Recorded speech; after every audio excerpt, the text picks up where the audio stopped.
Welcome to the Rebel Technologist Daily Journal. We are on episode 5, mother truckers. I still can't believe that things are moving so fast. It goes fast and then it goes slow a bit, and then it goes so fast and then it goes slow a bit. Bearing in mind we're probably a week in working days terms, and we've done a lot. A lot has been learned. By the way, I'm still running a business with Mike and Prin, so bear with me as we try keep the business going, and our business is killing it at the moment with AI going crazy and democratization of AI. Everyone's trying to do it. So we've got a lot of work to do, so this is going to be fun. Guys, it's been bothering me a bit. I keep talking a little bit about this Agile content, and you've got to test and learn, test and learn. I did a post the other day where I shared just a couple of tools, and then I did a one-slider, and lots of people have been asking me about it, going, that's great. So you won't believe it, but I've gotten to about 1 million views on LinkedIn. Impressions. I'm an ex-media guy. I know 1 million impressions. But let's put it this way. Most of my life on LinkedIn, and I thought I did a fair amount of posting, I got about 220,000 impressions a year. Yay. I thought it was impressive. Yay. All of a sudden, we started looking at a couple of things. We started looking at how do we distribute? We started looking at what trends do you go after? Okay, you'll have seen ChatGPT. That wasn't just a trend, it was me going crazy because I'm so excited. Why? Because it's the democratization of AI. It's the large language model that's important, not ChatGPT. It's the war that everyone's going to have to win in this game. This is bigger than smartphones. This is bigger than, I don't know who was fighting during the Gutenberg press days. Who were the big press manufacturers? I don't know. One winner, right? One winner. And that's what's happening with large language models. Anyway, but the third component was, we're saying agile content, but it's not really agile content. It's more like MVP-based content. Get it out there as quickly as possible. So I just want to share with you what I'm talking about. I use Miro a lot. I love it. You know what? They should probably pay for some sponsorship. No, thank you. I do not want to do ads in our content. This is all about you. This is not the influence of something else. If I'm recommending anything because I think it's a great product, that's it. Toughies. So what am I talking about? Well, we've been trying something. We run a quick text posts on LinkedIn. We might put an idea out there, maybe a sentence, maybe a paragraph, put some kind of idea out there. We might also do an image, where you just do a set image. It's got your name, your logo. It looks like it's a Twitter post, but it isn't. And we drop that thought out there, and we have a look at it, and we're starting to get a sense, is 200 impressions interesting? Do we get above 30 likes? If we're getting above 10 comments, something's looking interesting. What are the comments like? Comments are really a telling factor on a point. So they're probably your strongest indicator. If it's looking good, I'll then start asking some questions around it. I like to do a poll. Carousels, guys, they fly. But do they take effort? It isn't just about putting a piece of text out there. You've really got to think about it. You've got to do something rich. You've got to get your formatting right. I'm new to it. My stuff is arbitrary. I think I'm hacking Uni's work. She's done an amazing job on getting some great assets for carousels. But we're learning, guys. We're learning. I'm going to do a whole video post on some of the lessons I've learned from building carousels, especially on the creative side. Coming up with the ideas, well, it sits here. So carousels, very, very important. If all of these are now rocking, so now you might start with, say, 10 text images, 10 posts that you've done in a week. Maybe one flies. Then you'll do a poll or a carousel about that one.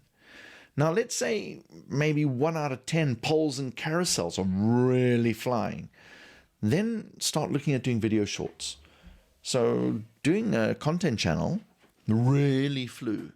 We did a poll about it. It exploded. It got to 100,000 impressions. So we realized, well, let's do a couple of video shorts. We did a couple of video shorts. Those flew. The comments, fantastic, guys. Thanks for all your feedback. We've learned so much. Really, really important for us. Then you start looking at a video series. So this daily journal is really a couple of video shorts. But we're trying to think about and test and make sure the content we get to you is accurate. I'm going to share with you some of the tools that we're starting to use to give it a better chance of success, because generating video content, expect a couple of daily journals where I'm going to explain to you this setup. This has been a small passion of mine because of my video streaming to my Brett Sinclair site or YouTube channel, which I literally have in a bag, and I can pull it all out and start streaming hockey games and rugby games for my kids. But I'm going to give you a full breakdown on what's going on here. If you see a photo of it, it's intimidating. That'll be for another post. So as you can see, it goes from really easy to produce to more and more complex, more and more investment of time, effort, creative energy. Creative energy chatbot GPT helps me. I got an E for English. Trust me, I need ChatGPT. It's completely given me the confidence to explode my content generation. It gives me ideas, and I work to a rule, 30, 50, 20. 30% of the heavy lifting, ChatGPT, 50% is me rewording, trying, testing, building stuff out, but the heavy lifting's been done. And then you have a peer review in your computer. It's called ChatGPT, so I get all my work reviewed every single time, spelling, grammar, all that kind of jazz. I used to use Jasper, but now I use her. Her, did I call ChatGPT her? It. Anyway, for me, articles, big investment. There I work a lot with Tyler. We really think about the articles and how we want to structure them. We load the articles into newsletters. It's more work for me to do an article than a video. So that goes next on the list. If we do enough articles, we start blowing that out into an ebook. So you'll see in TerraFlow, which is our little business, terraflow.ai, we've done a bunch of ebooks. Ebooks lead on to AMAs, Ask Me Anythings. So you can see it's effort versus return. Get that right. And if everything is flying, then we'll do a podcast. So the Rebel Technologist, already in the back of my mind, I'm thinking, what will it take to do a podcast? Note, in the previous show where I showed you what we had built from a social media channel, no sign of a podcast. Let us test this first. If it's working, we will do a podcast. And then, of course, keynotes. If anyone knows me, I love doing keynotes. Why? Because I spent 15 years taking my greatest fear, literally my greatest fear. For all of you who had seen my first 100 shows, I apologize. If I was charging, I would have given you the money back, but I wasn't, so suffer. I used to walk off stage halfway through, knees clattering, teeth clattering, and I followed one rule. Every time I went up there and died, I picked 3 things that I would do better next time. Maybe I should clarify that. 3 things I'd like to do better next time. 3 things I probably wouldn't do better, but I tried to do better. So keynotes really important to me.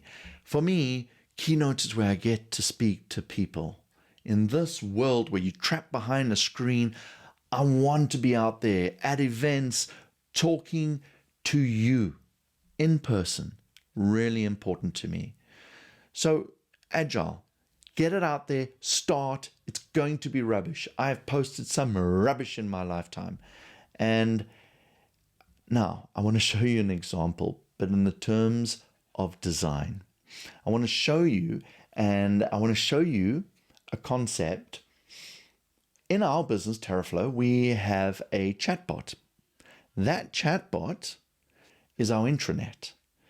It uses NLP. It's now using GPT-3. It helps our teams be better.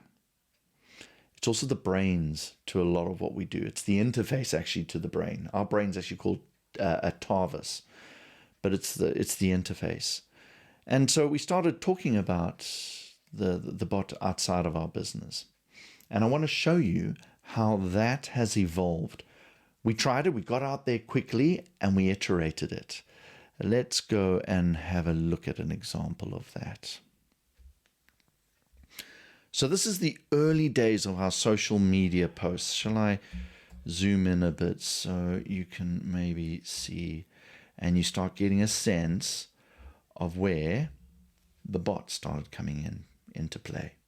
So this is Unisha and team, and you can start seeing some early sightings of the bot. There we go. There's the bot. It was literally in every single one of our decks, and it was about we build data pipelines, we build machine learning ops environments. So it was like, you know, and that's how it started. And it started to evolve. And you'd see it sticking its head there, and it's a square little head. And I think at one stage we called it the Terrabot. There it is. Look at that. Hi, I'm a smart AI chatbot. I'm salesperson of the month. Terrabot. So we had Terrabot on our homepage. We removed Terrabot after a while. Just because it was really the earliest. I'm talking 4 years ago now, almost 4 years, 3-4 years ago. And NLP wasn't quite working too well. So it started its life out as Terrabot. And we thought Terrabot was quite funny. So we carried on with the idea and we evolved it. You know, have you heard of the band called Dark Web? They're always on tour. So we figured Terrabot could start developing a personality. And Terrabot evolved until some smartass decided to model Terrabot on a certain fat individual in our organization. So I'm just scrolling to see if I can find Fatbot. Look at that. Yes, thanks, guys. You can just imagine who Fatbot was modeled on.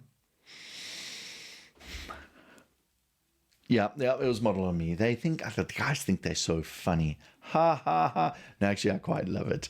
So as you can see, changes quite a bit. Now we've got Fatbot, so it's no longer Terrabot, it's Fatbot.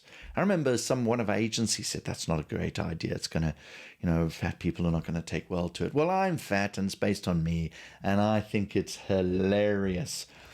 And so we started building different looks and feels, and we've got now emoticons and all that kind of stuff on our chat groups internally.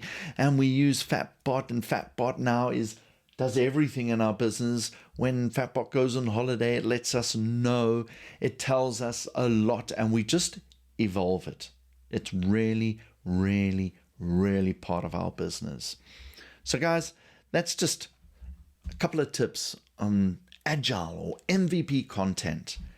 Get it out there. We did it in TerraFlow 3-4 years ago. We're still doing it. If I had to carry on that scroll, you'll see how our business has evolved by constantly iterating, and even the design, look, feel, and brand tone has changed. So I hope you enjoyed that. I think that was episode 5. I can never remember.